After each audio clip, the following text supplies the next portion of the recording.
bail hearing sa siyam na DPWH officials sa sangkot sa maanumalyang flood control project sa Oriental Mindoro isinagawa sa Sandigan Bayan ngayong umaga. Kasama natin sa balitang yan si Radyoman Lestor Aler. RNN Live Reports! Kasamang Angel, isinagawa ngayong umaga ang bail hearing ng Department of Public Works and Highways officials na sangkot sa maanumalyang flood control project sa Nauan Oriental Mindoro sa 6th Division ng Sandigan Bayan. Present ang siyam na opisyal ng DPWH ngayong umaga kung saan humarap ang mga ito para sa kasong malversation. Ayon sa defense team na kaya sila nagpetisyon para sa bail hearing ay dahil may naipatayo naman na struktura sa lugar at may billing naman ito.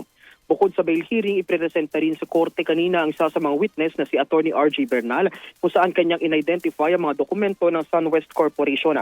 Bukod pa rito, humiling naman ang prosecution na maging witness din sila DPWH Secretary Vince Dizon, dating DPWH Undersecretary Robert Bernardo at former DPWH Bulacan 1st District Representative Henry Alcantara. Dumipensa naman ang kampo at sinabing hindi na po pwede na maging witness ang mga opisyal ng DPWH dahil tapos na ang isinagawang pre-trial. Sa ngayon ay may nakatakdang 20 hearings kung saan sisimula ng pagdinig sa Lunes, January 12. Kasama mo sa DZXL RMN Manila, Radyoman Lestor Aler, Tatak RMN.